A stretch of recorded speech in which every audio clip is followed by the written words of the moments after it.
আসসালামু আলাইকুম রহমতুল্লাহ। সুপ্রিয় শিক্ষার্থীবৃন্দ, আশা করি তোমরা সবাই ভালো আছো। এই ভিডিওটা তৈরি করছি অষ্টম শ্রেণীর শিক্ষার্থীদের জন্য। 2024 সালের অষ্টম শ্রেণীর ইতিহাস ও সামাজিক বিজ্ঞান বইয়ের দশম অধ্যায় সম্পদের উৎপাদন ও সমতার নীতি এর 6 নম্বর পর্বে আজকে আমরা দেখব 167 পৃষ্ঠা ছকের সমাধান, দলগত কাজ 2। শিক্ষার্থীরা, তোমরা যারা এখনও অন্যান্য বিষয়ের ভিডিওগুলো দেখোনি তারা আমাদের চ্যানেলের প্লেলিস্ট অপশন থেকে ঘুরে আসতে পারো। সেখানে তোমরা অষ্টম শ্রেণীর বাংলা, ইংরেজি, গণিত, বিজ্ঞান, ইতিহাস ও সামাজিক বিজ্ঞান, ডিজিটাল প্রযুক্তি, জীবন ও জীবিকা, স্বাস্থ্য সুরক্ষা, ইসলাম শিক্ষা এবং শিল্প ও সংস্কৃতি প্রত্যেকটা বিষয়ের জন্যই তোমরা আলাদা আলাদা করে প্লেলিস্ট পেয়ে যাচ্ছ। এখান থেকে তোমাদের যার যে বিষয়ের ভিডিও দরকার খুব সহজেই তোমরা দেখে নিতে পারবে। আমাদের আজকে আলোচনার বিষয় 167 পৃষ্ঠার দলগত কাজ 2। এখন আমরা পূর্বের মতো দলে বসি। এর আগে আমরা কিছু পণ্যের বাজার মূল্য বেশি তা নির্ধারণ করেছিলাম, মনে আছে? চলো এখন এলাকার মানুষের জন্য সেই পণ্য বা দ্রব্যগুলোর উৎপাদন ব্যবস্থা কেন্দ্রীয় সমস্যার আলোকে বিবেচনা করি। তার আগে আমরা সপ্তম শ্রেণীর সম্পদের কথা শিখন অভিজ্ঞতা থেকে উৎপাদনের উপাদান বা উপকরণ সম্পর্কে জানব। আমরা দলে আলোচনা করে আমাদের নির্ধারিত বেশি মূল্যের দ্রব্য বা পণ্য কী পরিমাণে উৎপাদন করা প্রয়োজন, কিভাবে উৎপাদনের উপাদান বা উপকরণ করা প্রয়োজন এবং কার জন্য, অর্থাৎ ভোক্তা কারা, তাদের জন্য উৎপাদন করা প্রয়োজন তার সম্ভাব্য পরিমাণ, উপায় ও ভোক্তা নির্ণয় করব। মনে রাখবো, সম্ভাব্য ভোক্তা নির্বাচন করার সময় ভোক্তার আয় এবং উৎপাদনের উপকরণ চিহ্নিত করা প্রয়োজন। নিচে তার একটি নমুনা উত্তর দেওয়া হলো। এটা হচ্ছে 19 ইউনিট 3 দলগত কাজ 2, যেটা তারই উদাহরণ হচ্ছে 19 ইউনিট 3। ঠিক আছে, দুটো কিন্তু একই জিনিসই। প্রথমে আছে কি, পণ্য, যেসব পণ্যের মূল্য বেশি বৃদ্ধি পেয়েছে। হোয়াট টু প্রডিউস, কী পরিমাণ বৃদ্ধি, কী পরিমাণ উৎপাদন। হাউ মাচ বা হাউ মেনি, কীভাবে উৎপাদন। হাউ টু প্রডিউস, কার জন্য উৎপাদন। হুম টু প্রডিউস। প্রথমে রয়েছে চাল, কী পরিমাণ উৎপাদন করতে হবে। এলাকার পরিবারের সদস্য সংখ্যা হচ্ছে গড়ে 5 থেকে 6 জন। প্রতি পরিবারে প্রতিদিন আনুমানিক 3 কেজি চাল লাগে।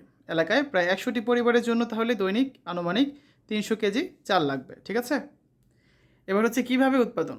কৃষক ভূমি ও অর্থের মাধ্যমে বীজ, সার, কীটনাশক ইত্যাদি ক্রয় করবেন। তিনি শ্রমিক নিয়োগ দেবেন। তিনি স্থানীয় বাজারে তা বিক্রি করবেন। উৎপাদন বাড়ানোর জন্য কৃষককে আর্থিক সহায়তা দিলে তিনি উৎপাদনের উপকরণের সংখ্যা বৃদ্ধি করতে পারবেন। এর ফলে উৎপাদন বাড়বে। আর কার জন্য উৎপাদন করবেন? এলাকার মানুষের জন্য। এভাবে করে এখানে শুধু চালের জন্য লেখা আছে, আমরা হচ্ছে ডাল, তেল বা অন্যান্য যেসব জিনিস আছে সেগুলো সম্পর্কে হচ্ছে লিখে এই ছকটা এখন পূরণ করব। তো শিক্ষার্থীরা, চল 167 পৃষ্ঠা ছকের সমাধান দেখে নেওয়া যাক। তো প্রথমে ছিল চাল। চাল সম্পর্কে তো আমরা পড়লাম, এটা নতুন করে পড়ছি না, এটা আমরা উৎপাদন করেছিলাম এলাকার মানুষের জন্য। তারপর আছে ডাল। ডালের ক্ষেত্রে দেখো, এলাকার পরিবারের সদস্য সংখ্যা গড়ে 5 থেকে 6 জন। প্রতি পরিবার প্রতিদিন আনুমানিক 100 গ্রাম ডাল লাগে। তাহলে এলাকার 100টি পরিবারের জন্য ডাল লাগবে প্রতিদিন 100 গুণ 100, তার মানে 10,000 গ্রাম বা 10 কেজি করে। ঠিক আছে, এখন কীভাবে উৎপাদন করবে? কৃষক ভূমি ও অর্থের সাহায্যে বীজ, সার, কীটনাশক ইত্যাদি ক্রয় করবেন। তিনি শ্রমিক নিয়োগ দেবেন। উৎপাদিত পণ্য স্থানীয় বাজারে বিক্রি করবেন। কার জন্য উৎপাদন করবেন? এলাকার মানুষের জন্য উৎপাদন করবেন। তো চাল গেল, ডাল গেল, তারপর রয়েছে ভোজ্য তেল। ভোজ্য তেল উৎপাদন করবেন কার জন্য? এলাকার মানুষের জন্য। কী পরিমাণে উৎপাদন করবেন? এলাকার পরিবারের সদস্য সংখ্যা গড়ে হচ্ছে 5 থেকে 6 জন এবং প্রতি পরিবারে প্রতিদিন আনুমানিক 200 মিলিলিটার তেল লাগে। যেহেতু এলাকায় 100টি পরিবার রয়েছে, তাহলে 100টি পরিবারের জন্য তেল লাগবে 100 গুণ 200, তার মানে 20,000 মিলিলিটার। আমরা জানি 1 লিটারে 1000 মিলিলিটার, তার মানে 20,000 মিলিলিটারে হচ্ছে 20 লিটার। তাহলে আমাদের 100টি পরিবারের জন্য 20 লিটার তেল লাগবে। কিভাবে উৎপাদন করবে? কৃষক ভূমি ও অর্থের মাধ্যমে বীজ, সার, কীটনাশক ইত্যাদি ক্রয় করবেন। তিনি নিজে জমিতে কাজ করবেন। প্রয়োজন হলে শ্রমিক নিয়োগ দেবেন। এরপর উৎপাদিত পণ্যে স্থানীয় বাজারে বিক্রি করবেন। উৎপাদন বাড়ানোর জন্য কৃষককে আর্থিক সহায়তা দিলে তিনি উৎপাদনের উপকরণ সংখ্যা বৃদ্ধি করতে পারবেন। এর ফলে উৎপাদনও কিন্তু বৃদ্ধি পাবে। চাল, ডাল, ভোজ্য তেল গেল। তারপর রয়েছে আটা। আটা উৎপাদন করা হবে এলাকার মানুষের জন্য। তো কী পরিমাণ উৎপাদন করবেন? আমরা জানি এলাকার পরিবারের সদস্য সংখ্যা হচ্ছে গড়ে 5 থেকে 6 জন করে। তো এলাকার প্রতিটি পরিবারে প্রতিদিন আনুমানিক 1 কেজি করে আটা লাগে। তাহলে এলাকায় যেহেতু 100টি পরিবার আছে, তাহলে 100টা পরিবারের জন্য প্রতিদিন আটা লাগবে কত? 100 কেজি করে। কীভাবে উৎপাদন করবেন? কৃষক ভূমি ও অর্থের মাধ্যমে বীজ, সার, কীটনাশক ইত্যাদি ক্রয় করবেন। তিনি শ্রমিক নিয়োগ দেবেন। তিনি স্থানীয় বাজারে উৎপাদিত পণ্য বিক্রি করবেন। এরপর রয়েছে আলু উৎপাদন। আলু উৎপাদন করা হবে এলাকার মানুষের জন্য। কী পরিমাণ উৎপাদন করবেন? দেখো, এলাকার পরিবারের সদস্য সংখ্যা হচ্ছে 5 থেকে 6 জন। প্রতি পরিবারে প্রতিদিন আনুমানিক 500 গ্রাম বা আধা কেজি বা 0.5 কেজি করে আলু লাগে। এলাকায় যদি 100টি পরিবার আছে, তাহলে 100টি পরিবারের জন্য আলু লাগবে 500 গ্রাম গুণ 100, তার মানে 50,000 গ্রাম। এক কেজিতে যেহেতু 1000 গ্রাম, 50,000 গ্রামে হচ্ছে 50 কেজি। দৈনিক 50 কেজি আলু লাগবে। এখন কীভাবে উৎপাদন করবে? কৃষক ভূমি ও অর্থের সাহায্যে বীজ, সার, কীটনাশক ইত্যাদি ক্রয় করবেন। তিনি শ্রমিক নিয়োগ দেবেন। তিনি স্থানীয় বাজারে উৎপাদিত পণ্য বিক্রি করবেন। তারপর আছে চিনি।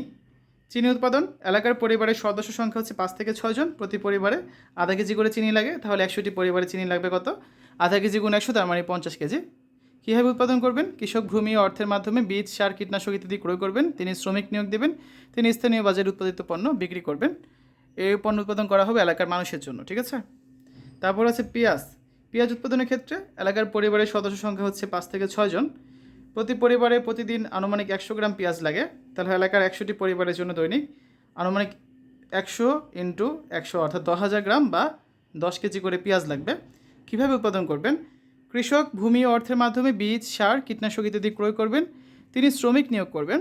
এরপর উৎপাদিত পণ্য স্থানীয় বাজারে বিক্রি করবেন।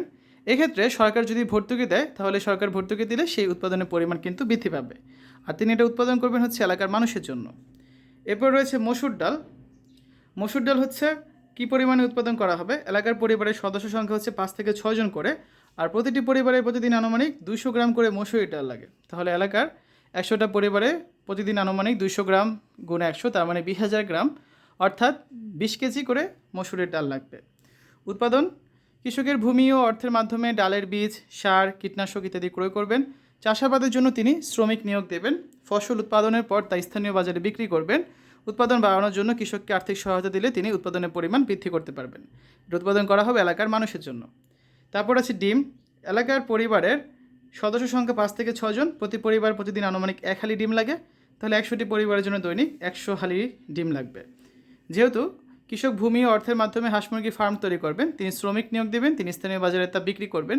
এক্ষেত্রে কৃষক আর্থিক সহায়তা পেলে ফার্মের সংখ্যা বৃদ্ধি পাবে এবং হাঁস মুরগির ডিম ও মাংসের উৎপাদন বৃদ্ধি করতে পারবেন।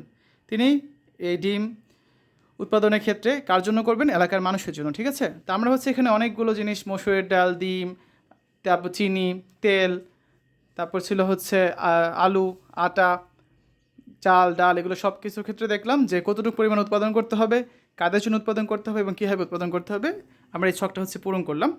এরপর আরেকটা ছক আছে 168 পৃষ্ঠায়, দলগত কাজ 3। আমরা আগামী ক্লাসে দলগত কাজ 3 যেটা রয়েছে তার এই ছকটা হচ্ছে পূরণ করে দেব, যেটা তোমরা দেখতে পাবে হচ্ছে 7 নাম্বার পর্বে, ঠিক আছে?